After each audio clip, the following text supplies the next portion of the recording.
Hi ಎಲ್ರಿಗೂ ನಮಸ್ಕಾರ. Dwarka children's hospital ಬೀದರ್ಗೆ ಸ್ವಾಗತ. ಈ ಹಾಸ್ಪಿಟಲ್ ಅಲ್ಲಿ ಎಲ್ಲಾ ರೀತಿಯಾದ ಫೆಸಿಲಿಟೀಸ್ ನಿಮಗೆ ಸಿಗುತ್ತೆ. NICU, ventilator, general ward, day care, children's OT, medical, vaccination, ambulance service, normal delivery, nebulization, ಈ ರೀತಿ ಹಲವಾರು ಫೆಸಿಲಿಟೀಸ್ ನಿಮಗೆ ಸಿಗುತ್ತೆ. ಅಷ್ಟೇ ಅಲ್ಲದೆ ನಿಮಗೋಸ್ಕರ ಇನ್ಫ್ಯಾಕ್ಟ್ ಚೈಲ್ಡ್ ಸ್ಕ್ರೀನಿಂಗ್ ಕೂಡ ಇದೆ. Cough, fever, thyroid, diabetes, malaria, jaundice, typhoid, so ಈ ರೀತಿ ಹಲವಾರು ಪ್ರಾಬ್ಲಮ್ಸ್ಗೆ ಇಲ್ಲಿ ನಿಮಗೆ ಪರ್ಫೆಕ್ಟ್ ಸೊಲ್ಯೂಷನ್ ಸಿಗುತ್ತೆ. ಇಲ್ಲಿ ತುಂಬಾನೇ ಸ್ಪೆಷಲೈಸ್ಡ್ ಹಾಗೂ ಎಕ್ಸ್ಪೀರಿಯನ್ಸ್ ಡಾಕ್ಟರ್ಸ್ ನಿಮಗೆ ಟ್ರೀಟ್ಮೆಂಟ್ ಕೊಡ್ತಾರೆ. ಒಳ್ಳೆ ಹೆಲ್ತ್ ಎಷ್ಟು ಇಂಪಾರ್ಟೆಂಟು, ಚಾಯ್ಸ್ ಆಫ್ ಹಾಸ್ಪಿಟಲ್ ಅಷ್ಟೇ ಇಂಪಾರ್ಟೆಂಟು. ಸೊ ಚೂಸ್ ಮಾಡಿ ದ್ವಾರಕಾ ಚಿಲ್ಡ್ರನ್ಸ್ ಹಾಸ್ಪಿಟಲ್ ಬೀದರ್.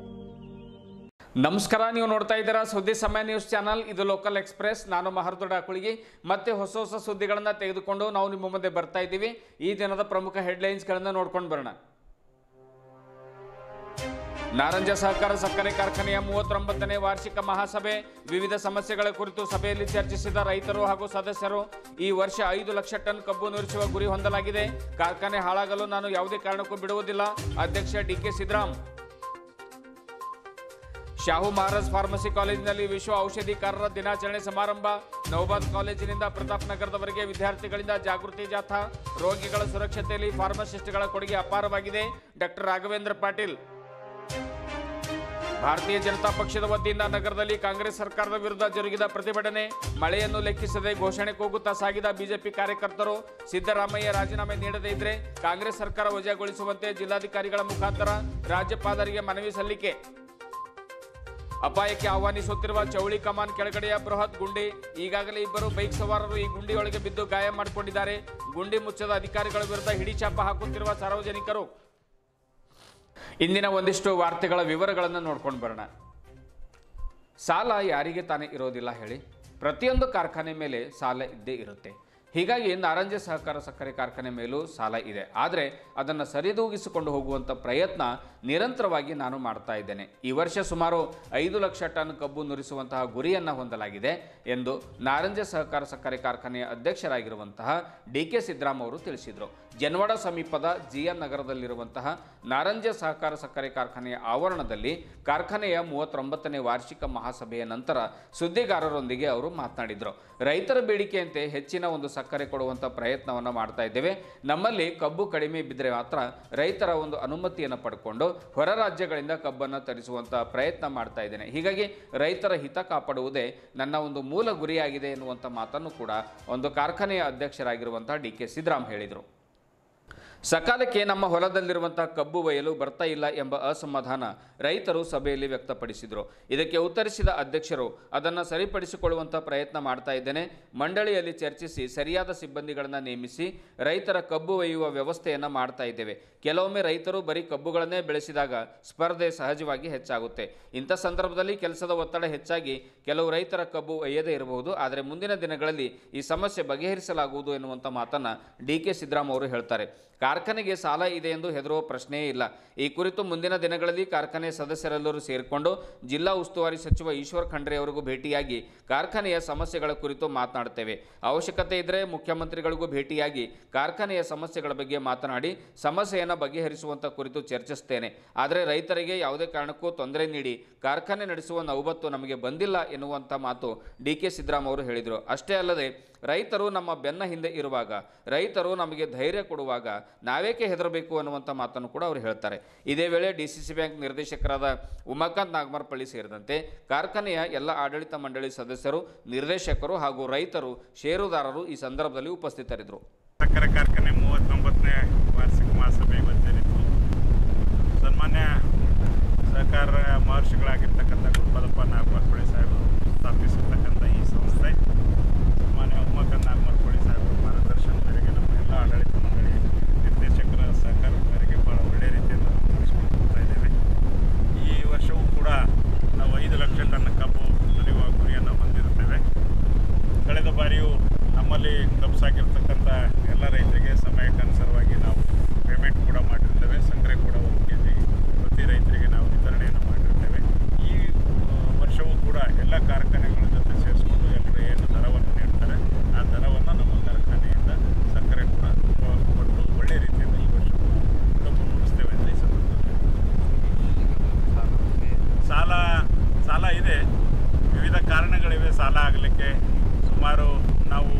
ರಂಗದಲ್ಲಿರೋದರಿಂದ ವಾರ್ಷಿಕ ಮಹಾಸಭೆ ಇಲ್ಲಿ ಸೇರಿರ್ತಕ್ಕಂಥ ಸದಸ್ಯರೇ ನಮ್ಮ ದೇವರು. ಅವ್ರು ಕೈಗೊಳ್ತಕ್ಕಂಥ ತೀರ್ಮಾನಕ್ಕೆ ಅನಿವಾರ್ಯವಾಗಿ ಯಾರ ಅಧ್ಯಕ್ಷರು ಬದ್ಧರಾಗಬೇಕಾಗ್ತದೆ. ಅವ್ರು ಕೈಗೊಂಡಿರ್ತಕ್ಕಂಥ ತೀರ್ಮಾನಕ್ಕಾಗಿ ನಾವು ಹೆಚ್ಚುವರಿ ದರ ನೀಡೋಕ್ಕಾಗಿ, ಸಕ್ಕರೆ ಕೊಟ್ಟಿರೋ ಕಾರಣಕ್ಕಾಗಿ ಮತ್ತು ಬಡ್ಡಿ ಹೆಚ್ಚುವರಿಯಾಗಿ ನಾವು ಪಾವತಿ ಮಾಡಿದ ಕಾರಣಕ್ಕಾಗಿ ಸುಮಾರು 800 ಕೋಟಿ ನಮ್ಮ ಸಾಲ ಆಗಿದ್ದು ಸತ್ಯ ಇದೆ. ಇದು ಯಾವುದು ಮುಚ್ಚಿರ್ತಕ್ಕಂಥದ್ದಲ್ಲ, ನಮಗೂ ಆಗಿದೆ, ಬೇರೆ ಕಾರ್ಖಾನೆಗಳಿಗೂ ಆಗಿದೆ. ಹಾಗಾಗಿ ಇಲ್ಲಿ ಯಾವುದೇ ರೀತಿ ಅವ್ಯವಹಾರ, ಲೂಟಿ ಮತ್ತೊಂದು ಯಾವುದೇ ಆಗಿರೋದಿಲ್ಲ. ನೇರವಾಗಿ ಒಂದು ಸಂಸ್ಥೆ ನಡೆಸ್ತಿರ್ಬೇಕಾದ್ರೆ ಅನೇಕ ಹೊಡೆತಗಳ ಪರಿಸ್ಥಿತಿ ಬರುತ್ತೆ. ಹಾಗಾಗಿ ಪ್ರತಿಯೊಬ್ಬರು ನವೆಂಬರ್ನಲ್ಲೇ ಕಬ್ಬು ಹೋಗಬೇಕು ಅಂತ ನಾಟಿ ಮಾಡ್ತಾರೆ. ನಾಟಿ ಪದ್ಧತಿ ನಮ್ಮಲ್ಲಿ ಬದಲಾಗಬೇಕು. ನಮ್ಮಲ್ಲಿರ್ತಕ್ಕಂಥ ಕಾರ್ಖಾನೆಗಳು ಎಷ್ಟು ಕಬ್ಬು ಇವ್ರು ನುರಿಸ್ತಾರೆ ಆ ಪ್ರಕಾರ ಆ ಡೇಟ್ ವೈಸ್ ಒಂದು ವೇಳೆ ನಾಟಿ ಆದಲ್ಲಿ ನಾವು 100% ತಾರೀಕು ವೈಸ್ ಎಲ್ಲ ಕಬ್ಬು ತರಲಿಕ್ಕೆ ಸಾಧ್ಯ ಆಗ್ತದೆ. ಆ ವ್ಯವಸ್ಥೆಗಳು ಇಲ್ಲದೆ ಕಾರಣಕ್ಕಾಗಿ ಸ್ವಲ್ಪ ಹೆಚ್ಚು ಕಡಿಮೆ ಆಗ್ತವೆ. ಆದರೂ ಎಲ್ಲ ರೈತರ ಕಬ್ಬು ತರ್ತಕ್ಕಂಥ ಒಂದು ಪ್ರಾಮಾಣಿಕ ಪ್ರಯತ್ನ ಈ ಕಾರ್ಖಾನೆಗಳು ಹೆಚ್ಚಾಗಿರೋದನ್ನು ನಡೀತಾ ಇದೆ. ಈಗಲೇ ಏನು ಹೇಳೋ ಪರಿಸ್ಥಿತಿಯಲ್ಲಿಲ್ಲ. ಎಲ್ಲ ಕಾರ್ಖಾನೆಗಳು ಸೇರಿ ಎಲ್ಲರೂ ಒಳ್ಳೆಯ ದರವನ್ನೇ ಲಾಸ್ಟ್ ಇಯರ್ ಕೊಟ್ಟಿದ್ದೇವೆ. 2600 ಒಳ್ಳೆಯ ದರ, ರೈತರು ತುಂಬ ಸಂತೋಷವಾಗಿ ಅದನ್ನು ಸ್ವೀಕಾರ ಮಾಡಿದ್ದಾರೆ. ಈ ಸರ್ನೂ ಒಳ್ಳೆಯ ದರವನ್ನೇ ರೈತರಿಗೆ ಸಿಗ್ತದಂತ ನಾನು ಆಂಧ್ರದಿಂದ ನಾವು ತಂದಿಲ್ಲ. ನಾನು ನೇರವಾಗಿ ಹೇಳಿದೆ 3,60,000 ಟನ್ ಕಬ್ಬಿನಲ್ಲಿ ಕೇವಲ 10,000 ಮಾತ್ರ ನಮ್ಮಲ್ಲಿ ಆಂಧ್ರ ಮಾರಾಟ. ಕೇವಲ ನಮ್ಮಲ್ಲಿ ಬಾದರ್ದ ಕಂಪ್ಯೂಟರೈಸ್ಗಳಿದೆ. ಅದು ಸುಳ್ಳು ಹೇಳ್ತಕ್ಕಂಥದ್ದು. ನಮ್ದು ಯಾವುದು ಖಾಸಗಿ ಕಾರ್ಖಾನೆ ಇಲ್ಲ, ಜೇಬು ವ್ಯವಹಾರ ಇಲ್ಲ, ಏನಿದ್ರು ಬ್ಯಾಂಕ್ ವ್ಯವಹಾರ. ಹಾಗಾಗಿ ಲಾಸ್ಟಿಗೆ ಕಬ್ಬಿದ್ದಾಗ ತರ್ತೇವೆ ಸಜ್ಜಿಕದ. ಅವ್ರ ರೈತರು ಅನುಮತಿ ಮೇರೆಗೆ ತರಬೇಕಾಗ್ತದೆ. ಇನ್ನು ಈ ಬೇರೆ ಬೇರೆ ಕಾರ್ಖಾನೆಗಳು ಲಕ್ಷಾಂತರ ಟನ್ ತಂದಾರ ಬೇರೆ ಮಹಾರಾಷ್ಟ್ರದಿಂದ ಮತ್ತೊಂದು ಕಡೆ. ನಾವು ಬರೀ 10,000 ತಂದೇವೆ. ನಾರ ಈ ಸಲ ನಮ್ಮ MD ಅವ್ರಿಗೆ ಹೇಳಿನಿ, ಲಾಸ್ಟಿಗೆ ಕಬ್ಬು ಕಮ್ಮಿದ್ರು 1 ಲಕ್ಷ ಟನ ಆಂಧ್ರದಿಂದ ತರ್ರಿ, ನಾವು ಈ ಸಲ 5 ಲಕ್ಷ ಕ್ರಶ್ ಮಾಡಬೇಕಾಗ್ಯದ ಅಂತ ತರ್ತಾ ಇದ್ದೀವಿ. ಒಂದು ವೇಳೆ ಈಗ ಗಂಗವಾರ ಸುತ್ತಮುತ್ತ ನಮ್ಮ 10 ಕಿಲೋಮೀಟರ್ನಲ್ಲಿ ಒಳ್ಳೆ ಕಬ್ಬು ಅದರ ಸಿಗ್ತದಂದರೆ ಲಾಸ್ಟಿಗೆ ನಮ್ಮ ರೈತದ್ದು ಹಾಕಬೇಕು. ನಮ್ಮ ರೈತದ್ದು ಇಟ್ಟು ಅವ್ರು ಡೇಟ್ ಓವರ್ ಮಾಡಿ ಅವ್ರಿಗೆ ಹಾಳು ಮಾಡಿ ಮಾಡೋಂಥ ಯಾವ ಯೋಜನೆಗಳಿಲ್ಲ. ಸಮಯ ಬಂದಾಗ ನಾವು ಕಬ್ಬು ಕಡಿಮೆ ಬಿದ್ದಾಗ ಎಲ್ಲಿಂದಾದರೂ ತಂದು ಕಾರ್ಖಾನೆ ಲಾಭ ತರ್ತಕ್ಕಂಥ ಪ್ರಯತ್ನ ಮಾಡಿ. ರೈತರು BSSಗೆ ತರಲೇ ನಾರಾಜ ಆಗ್ಬೋದು ಅಂತ ಧೈರ್ಯದಲ್ಲಿ ನಾನು ಹೇಳ್ತೀನಿ ನಿಮ್ಗೆ, ನಾರಾಜ ಕಾರ್ಖಾನೆ ಯಾವ ಕಾರಣಕ್ಕೂ ಬಂದಾಗೋದಿಲ್ಲ. ನಿಮ್ಮ ನೇರವಾಗಿರ್ತಕ್ಕಂಥ ಮಾತಾಡಿ. ನಮ್ಮ ಸಾಲ ಇದೆ, ಆ ಸಾಲಕ್ಕೆ ನಾವು ಸರ್ಕಾರ ಮಟ್ಟದಲ್ಲೇ ಹೋರಾಟ ಮಾಡ್ತೇವೆ. ಜಿಲ್ಲಾ ಉಸ್ತುವಾರಿ ಮಂತ್ರಿ ಈಶ್ವರ್ ಖಂಡ್ರೇಜಿ ಅವರಿಗೆ ವಿನಂತಿ ಮಾಡ್ತೇವೆ. ಸಾಲ ಇದೆ, ಆ ಸಾಲ ವಸೂಲಾತಿಗಾಗಿ ಒಂದು ರೋಡ್ ಮ್ಯಾಪ್ ನಾವು ಕೊಟ್ಟಿದ್ದೇವೆ. ವರ್ಷಕ್ಕೆ 20 ಕೋಟಿ ಕಟ್ತೇವಂತ. ದಯವಿಟ್ಟು ಅದಕ್ಕೆ ಒಪ್ಕೋರಿ. ಬೇರೆ ಸೋರ್ಸ್ ಇಲ್ಲ. ಕಾರ್ಖಾನೆ ನಿಮ್ಮ ಕಬ್ಜಾ ಮಾಡ್ಕೊಂಡಿದ ತಕ್ಷಣ ನಿಮ್ಗೆ 700 ಕೋಟಿನೂ ಬರಲ್ಲ. ಅವರಿಗೂ ಗೊತ್ತಿದೆ, ಸತ್ಯ ಅವರಿಗೂ ಗೊತ್ತಿದೆ. ಈ ರೀತಿ ರೈತರಿಗೆ ಬೀದಿಗೆ ತಳ್ಳಿ ರೈತರಿಗೆ ಆತ್ಮಹತ್ಯೆ ಮಾಡ್ಕೊಳ್ಳೋಂಥ ಪರಿಸ್ಥಿತಿ ನಿರ್ಮಾಣ ಮಾಡಿ, ಸಿಬ್ಬಂದಿ ವರ್ಗದವರು ಆತ್ಮಹತ್ಯೆ ಮಾಡ್ಕೊಳ್ತಕ್ಕಂಥ ಪರಿಸ್ಥಿತಿ ನಿರ್ಮಾಣ ಮಾಡ್ಬೇಕಂತ ಸರ್ಕಾರದ ಯೋಚನೆಗಳು ಇರಲ್ಲ. ನಾನು ಸಕ್ಕರೆ ಮಂತ್ರಿ ಶಿವಾನಂದ ಪಾಟೀಲ್ರಿಗೆ ಮತ್ತು ಜಿಲ್ಲಾ ಉಸ್ತುವಾರಿ ಮಂತ್ರಿ ಈಶ್ವರ್ ಖಂಡ್ರೇಜಿಯವರಿಗೆ ನಾವು ಪರ್ಸನಲಿ ಭೇಟಿ ಮಾಡಿ ವಿನಂತಿ ಮಾಡ್ಕೊಳ್ಳೋರಿದ್ದೇವೆ. ನಾವು ವರ್ಷಕ್ಕೆ 20 ಕೋಟಿ ಕಟ್ತೇವೆ, ದಯವಿಟ್ಟು ಅವಕಾಶ ಕೊಡಿ. ನೀವು 2,000ರಿಂದ ಸುಮ್ಮನೆ ಕೂತು ಈಗ ಒಮ್ಮೆಗೆ ಬಂದು ಕುತ್ತಿಗೆ ಕೂತಿದ್ರೆ ಹೆಂಗಾಗ್ತದೆ? ಮೊದಲಿನಿಂದಲೇ ನೀವು ಏನಾದ ಸಾಲ ವಸೂಲಾತಿಗೆ ಒಂದು ಸ್ವಲ್ಪ ಪ್ಲ್ಯಾನ್ ಹಾಕ್ಕೊಂಡು ಪರ್ಫೆಕ್ಟಾಗಿ ವರ್ಷಕ್ಕೆ ಒಂದು 10 ಕೋಟಿನೂ ವಸೂಲಿ ಮಾಡ್ತೀರಿ ಅಂದರೆ ಇವತ್ತು ಈ ಪರಿಸ್ಥಿತಿಗಳು ಬರ್ತಿರಲಿಲ್ಲ. ಎಲ್ಲ ಕಾರ್ಖಾನೆದಾಗಿದೆ, ನಂದೊಬ್ಬಂದೇ ಕಾರ್ಖಾನೆ ಆಗಿಲ್ಲ. ಇಡೀ ರಾಜ್ಯದಲ್ಲಿರ್ತಕ್ಕಂಥ ಅನೇಕ ಸಹಕಾರಿ ಸಂಸ್ಥೆ ಕಾರ್ಖಾನೆಗಳು ಇದೇ ಪರಿಸ್ಥಿತಿ ಇದೆ. ಹಾಗಾಗಿ ದಯವಿಟ್ಟು ಸರ್ಕಾರಿ ನಿಟ್ಟಿನಲ್ಲಿ ಯೋಚನೆ ಮಾಡ್ತಾರೆ. ನಾನು ರೈತರಿಗೂ ಹೇಳತ್ತೀನಿ, ನಾವು ಉಮಾಕಾಂತ್ ಸಾಹೇಬರು ನಮ್ಮ ಆಡಳಿತ ಮಂಡಳಿ ನಿಮ್ಮ ಸರಿ ಇದ್ದೆವು. ನಿಮ್ಮ ಕಬ್ಬು ನುಡ್ಸೋದು ಖರೆ, ನಿಮ್ಗೆ 100% ಪೇಮೆಂಟ್ ಮಾಡೋದು ಖರೆ ಅಂತ ಈ ಸಂದರ್ಭದಲ್ಲಿ ಧನ್ಯವಾದ. ಅಲ್ಲಿ ಏನಂತಂದ್ರೆ ಇದು ಪ್ರತಿ ನೋಡಿ, ನಾನು ವೀರರೆಡ್ಡಿ ಪಾಟೀಲ್ ಅಂತ ಅಲ್ಲಿ ಕೂಡ ಹೋದವಿದ್ದ ಒಂದು ರೈತ ಇದ್ದೆ ನಾನೊಬ್ಬ. ಈ ಸಂದರ್ಭ ಅಲ್ಲಿ ಪ್ರೊಟೆಸ್ಟ್ ಮಾಡುವ ಕಾಲಕ್ಕ ಆ ಬ್ಯಾಂಕಿನವ್ರಿಗೆ ಪರಿಸರದಾಗ ಕೂಡ ಬರ್ಬಿಟ್ಟಿಲ್ಲ ಅಂದಾಗ ನಾನು ಹೇಳೋ ಅಹಮ್ಮಂತಲ್ಲ, ಆ ಫ್ಯಾಕ್ಟರಿ ಒಳ್ಳೆ ಕೆಲಸ ಮಾಡಿದಂತಲ್ಲ. ಆದ್ರೆ ನಮ್ಮ ರೈತ ಬಾಂಧವರು ಮಾಡಿದ್ದೇನಂದ್ರ, ನೀನು ಫ್ಯಾಕ್ಟ್ರಿ ನಡಿಗಳು, ಫ್ಯಾಕ್ಟ್ರಿ ನಡೆಸಿ ಅವ್ರದ್ದು ಕಬ್ಬಿಗೆ ರೊಕ್ಕ ಕೊಡು, ಮತ್ತೆ ನೀನು ಬಾಕಿ ಬಿ ಸಾಲ ಮಾಡ್ಕೋ. ನೀ ಜಪ್ತಿ ಮಾಡಿದಂಗ ಮಕ್ಕಳಿಗೆ ಹೊಟ್ಟಿಗೆ ಹೊಡೆದಂಗಾಯ್ತು, ಬ್ಯಾಂಕಿಗೂ ಹೊಡೆದಂಗಾಯ್ತು. ಇದ್ರ ಉದ್ದೇಶ ಏನು, ಡೆಮೋಕ್ರಸಿನ ಪಾಲಿಸಿ ಏನು ಅಂತ ನನ್ನಂತ ಒಬ್ಬ ಪ್ರಮುಖ ಪಾಯಿಂಟ್ ಮಾಡ್ಯಾರ. ನಾಳೆ ಗೆಸ್ಟ್ ಆಗಿ ಹೋಗಿದ್ರು. ಆ ಸಂದರ್ಭ ನಾನು ತಮ್ಮಲ್ಲಿ ಕೂಡ ಇದು ರೆಫರೆನ್ಸ್ ತಾವು ಹೇಳಿದ್ರೊಳಗಲ್ಲ, ತಾವು ಓದ್ ನೋಡ್ಬೋದು, ನಾನು ಓದ್ ತೋರಿಸ್ತೀನಿ. ಏನಂದಿರ್ತಾವ ಅಂದಾಗ ಈ ಸರ್ಫೇಸ್ ಆಕ್ಟ್ ಅಂತ ಒಂದು ಪಾಯಿಂಟ್ ಇಲ್ಲಿ ಬಂತು. ನಾನೇನು ಅಧ್ಯಕ್ಷ ನಾವು ಉತ್ತರ ಕೊಡ್ತಾ ಇಲ್ಲ, ಸ್ವಲ್ಪ ಮಟ್ಟಿಗೆ ವ್ಯವಸ್ಥೆ ಆಗ್ತೀನಿ, ತಾವು ಖುಲಾಸ ಕೊಡ್ರಿಗೆ. ಒಂದು ಇನ್ಸ್ಟಿಟ್ಯೂಷನ್ ನಾನ್ ಪರ್ಫಾರ್ಮಿಂಗ್ ಅಸೆಟ್ಸ್ದಾಗ ಹೋಗ್ತದೋ. ರೋಗಿಗಳ ಆರೈಕೆ, ಸುರಕ್ಷತೆ ಮತ್ತು ಸಮುದಾಯಗಳ ಯೋಗಕ್ಷೇಮಕ್ಕೆ ಔಷಧಿಕಾರರ ಅಂದರೆ ಫಾರ್ಮಸಿಸ್ಟ್ ಅವರ ಒಂದು ಕೊಡುಗೆ ಅಪಾರವಾಗಿದೆ ಎಂದು ಕರ್ನಾಟಕ ಫಾರ್ಮಸಿ ಕಾಲೇಜಿನ ಪ್ರಾಧ್ಯಾಪಕರಾದ ಡಾಕ್ಟರ್ ರಾಘವೇಂದ್ರ ಪಾಟೀಲ್ ಅವರು ತಿಳಿಸಿದರು. ನಗರದ ನೌಬಾದ್ನಲ್ಲಿರುವಂತಹ ಶಾಹು ಮಹಾರಾಜ್ ಫಾರ್ಮಸಿ ಕಾಲೇಜಿನಲ್ಲಿ ಒಂದು ಸಭಾಂಗಣದಲ್ಲಿ ಆಯೋಜನೆ ಮಾಡಿರುವಂತಹ ವಿಶ್ವ ಔಷಧಿಕಾರರ ದಿನಾಚರಣೆ ಕಾರ್ಯಕ್ರಮದಲ್ಲಿ ಅತಿಥಿಗಳಾಗಿ ಅವರು ಮಾತನಾಡಿದರು. ವಿಶ್ವ ಫಾರ್ಮಸಿಸ್ಟ್ ದಿನವು ವಿಶ್ವದಾದ್ಯಂತ ಆರೋಗ್ಯ ವ್ಯವಸ್ಥೆಯಲ್ಲಿ ಔಷಧಿಕಾರರು ವಹಿಸುವಂತಹ ಮಹತ್ವದ ಪಾತ್ರವನ್ನು ಗುರುತಿಸಲು ಮತ್ತು ಪ್ರಶಂಸೆ ಮಾಡಲು ಸೆಪ್ಟೆಂಬರ್ 25ರಂದು ಈ ಕಾರ್ಯಕ್ರಮವನ್ನು ಆಚರಿಸಲಾಗುತ್ತದೆ. ಔಷಧಿಕಾರರ ಒಂದು ಪ್ರಯತ್ನ, ಅವರ ಒಂದು ಪರಿಶ್ರಮ, ಅವರ ಪ್ರಮುಖ ಕೊಡುಗೆಗಳು ಕುರಿತು ಜಾಗೃತಿಯನ್ನು ಮೂಡಿಸಲಿಕ್ಕೆ ಕಾಲೇಜಿನ ವತಿಯಿಂದ ವಿಶೇಷ ಜಾಥಾ ಕೂಡ ಹಮ್ಮಿಕೊಂಡಿರುವಂಥದ್ದು ಶ್ಲಾಘನೀಯ ಕಾರ್ಯ ಎನ್ನುವಂಥ ಮಾತನ್ನು ಕೂಡ ಹೇಳಿದರು. ಔಷಧಿಕಾರರು ರೋಗಿಯನ್ನು ಒಂದು ಪ್ರಾಣ ಉಳಿಸುವಲ್ಲಿ ಮತ್ತು ಔಷಧಿ ಹೇಗೆ ತೆಗೆದುಕೊಳ್ಳಬೇಕು ಎನ್ನುವಂಥ ಒಂದು ತಿಳಿಸಿಕೊಡುವ ವಿಷಯದಲ್ಲಿ ಮಹತ್ವದ ಪಾತ್ರವನ್ನು ವಹಿಸ್ತಾರೆ ಎನ್ನುವಂಥ ಮಾತನ್ನು ಕೂಡ ಪಾಟೀಲ್ ಅವರು ಹೇಳಿದರು. ಕಾಲೇಜಿನ ಪ್ರಾಂಶುಪಾಲರಾದ ಡಾಕ್ಟರ್ ಸಂಜೀವ್ ಕುಮಾರ್ ಬಿರಾದರ್ ಅವರು ಮಾತನಾಡಿ, ಔಷಧಿಕಾರರ ಮಹತ್ವ ಕುರಿತು ಜಾಗೃತಿ ಮೂಡಿಸಲು ರ್ಯಾಲಿಯನ್ನು ಆಯೋಜನೆ ಮಾಡಲಾಗಿದೆ.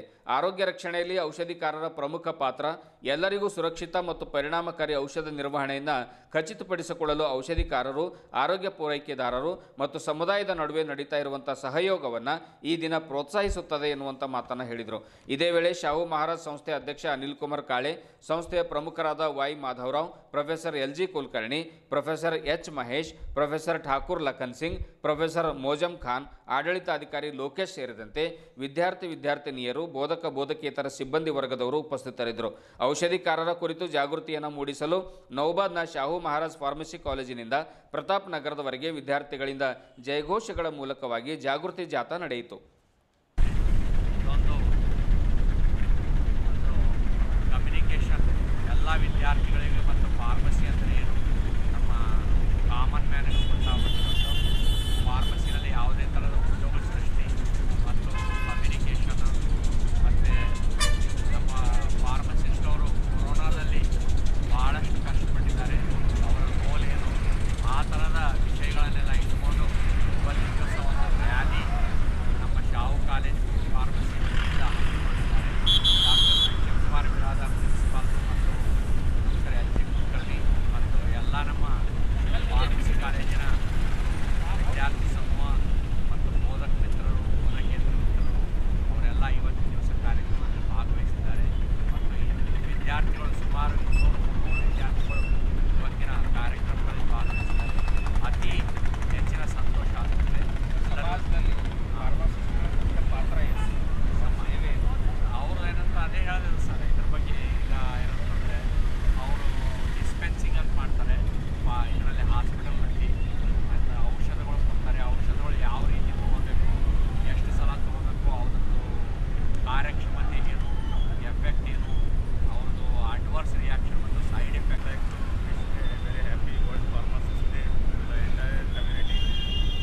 On this auspicious day, our faculty members, students are creating a awareness in the city about the pharmacist role, because always the pharmacists are unsung heroes of the healthcare profession. So our Sri Shahu Maharaj College of Pharmacy has decided that on this day we have to create a awareness in the community about the pharmacist role in the health science. Myself, Dr. Sanjay Kumar Biradar, Principal of Sri Shahu Maharaj College of Pharmacy, Bidar. आजकल यहाँ तक जो पैसा नहीं सके तो pharmacy का मतलब होता है मेडिकल शॉप. इसके अलावा ज़्यादा तक नॉलेज नहीं है, बट मेडिकल शॉप के अलावा फार्मेसिस्ट के बारे में बहुत कुछ है. आज एक ड्रग उसका चाहिए उतना प्राइस कितना भी हो, 2 रुपये, 5 रुपये, 10 रुपये, बस वो ड्रग मार्केट में आ रहे हैं. मतलब कई साल हम फार्मेसिस्ट लोग ने उसके ऊपर रिसर्च करके, उसके ऊपर ट्रायल करके वो सही है या नहीं है बोल के टेस्ट करके हमको मार्केट में लाना पड़ता है. तो उसके लिए बहुत है. मेडिकल शॉप के अलावा भी हम लोग क्लिनिकल ट्रायल में काम कर सकते हैं, रिसर्च में काम कर सकते हैं, quality assurance, quality control. So बहुत सारे जॉब अपॉर्चुनिटीज़ भी है. मेरा नाम Pandit Harishwar Reddy, assistant professor Shri Shahu Maharaj college of MUDA ಹಗರಣಕ್ಕೆ ಸಂಬಂಧಪಟ್ಟಿರುವಂತೆ ರಾಜ್ಯಪಾಲರು ಸೆಕ್ಷನ್ 17A ಅಡಿಯಲ್ಲಿ ತನಿಖೆಯನ್ನು ನಡೆಸಲಿಕ್ಕೆ ಸಿಎಂ ವಿರುದ್ಧ ಅನುಮತಿ ನೀಡಿದರು. ಅದಾದ ತಕ್ಷಣವೇ ರಾಜೀನಾಮೆ ಸಲ್ಲಿಸಬೇಕಾಗಿರುವಂಥ ಸಿದ್ದರಾಮಯ್ಯನವರು ಹೈಕೋರ್ಟ್ನ ಕದ ತಟ್ಟಿದ್ರು. ಹೈಕೋರ್ಟ್ನ ನ್ಯಾಯಾಧೀಶರು ಅವರ ಅರ್ಜಿಯನ್ನು ವಜಾಗೊಳಿಸಿದ್ದಾರೆ.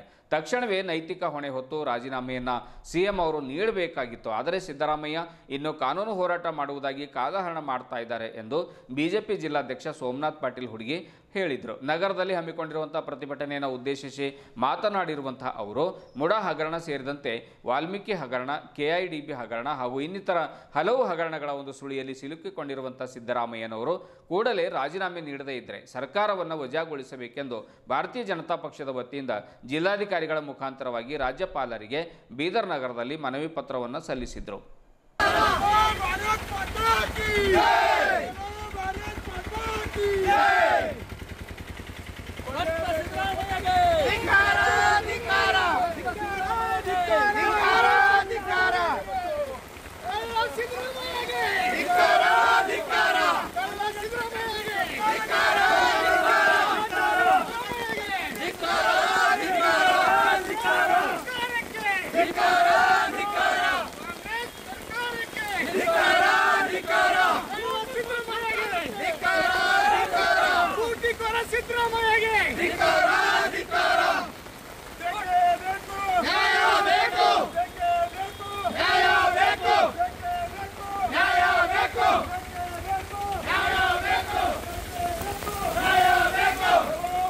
ರಾಜೀನಾಮೆ ಕೊಡಬೇಕು ಅಂತ ಒತ್ತಾಯ ಮಾಡಿದ್ದೀವಿ. ಅದಕ್ಕೂ ಸಿದ್ದರಾಮಯ್ಯನವರು ಮಣಿಲಿಲ್ಲ. ಮುಂದೆ ರಾಜ್ಯಪಾಲರು ಸಕ್ಷಮ ಪ್ರಾಧಿಕಾರಕ್ಕೆ 17A ಸೆಕ್ಷನ್ ಅಡಿಯಲ್ಲಿ ಒಂದು ತನಿಖೆ ಮಾಡಲಿಕ್ಕೆ ಒಂದು ಅವಕಾಶವನ್ನು ಕೊಟ್ಟಾಗ ಸಿದ್ದರಾಮಯ್ಯನವರು ರಾಜೀನಾಮೆ ಕೊಡಬೇಕಾಗಿತ್ತು. ಮಾನ್ಯ ರಾಜ್ಯಪಾಲರು ಕೊಟ್ಟಿದಂತಹ ತೀರ್ಮಾನ ಅದು ಉಚಿತ ಅನ್ನುವಂತಹ ತೀರ್ಮಾನವನ್ನು ಹೈಕೋರ್ಟ್ ಕೊಟ್ಟಿದೆ.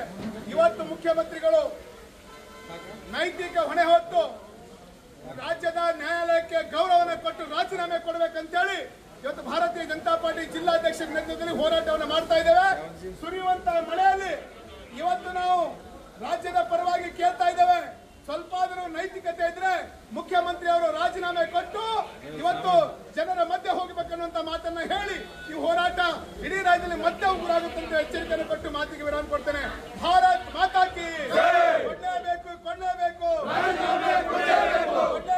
ಕೊಡಲೇಬೇಕು, ಕೊಡಲೇಬೇಕು. ಬೀದರ್ ನಗರದಾದ್ಯಂತ ಸದ್ಯ ತಗ್ಗು ಗುಂಡಿಗಳದ್ದೇ ದರ್ಬಾರು ಕಾರ್ಬಾರು.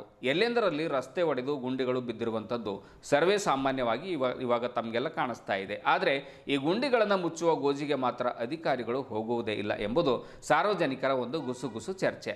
ನೌಬಾದ್ನ ಚೌಳಿ ಕಮಾನ್ ಕೆಳಭಾಗದಲ್ಲಿ ಒಂದು ಬೃಹತ್ ಗುಂಡಿ ಬಿದ್ದಿದೆ. ಆ ಗುಂಡಿಯೊಳಗೆ ಕಬ್ಬಿಣದ ತುಂಡುಗಳು ಕೂಡ ಇವೆ.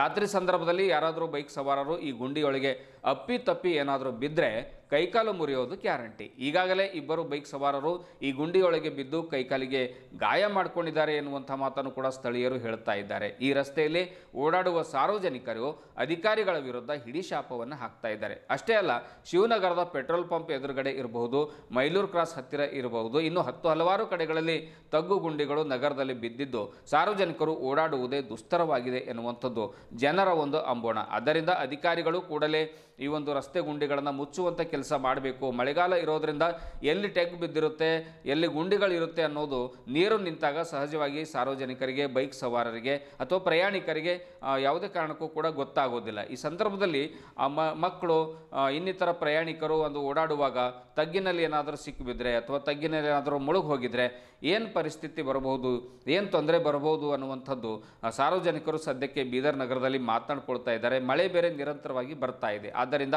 ಅಧಿಕಾರಿಗಳು ಆದಷ್ಟು ಬೇಗ ಈ ಒಂದು ಗುಂಡಿಯನ್ನು ಮುಚ್ಚುವಂಥ ಕೆಲಸಕ್ಕೆ ಕೈ ಹಾಕಲಿ ಅನ್ನುವಂಥದ್ದು ಸಾರ್ವಜನಿಕರ ಆಗ್ರಹ.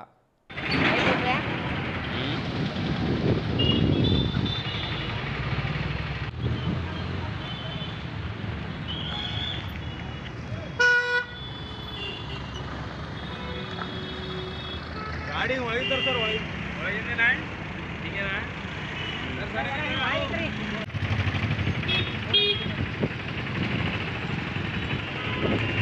ಇದುವರೆಗೂ ಸುದ್ದಿ ಕೊಟ್ಟಿರುವ ನಾನು ಮಹರ್ದುಡಾಕೊಳಗಿ.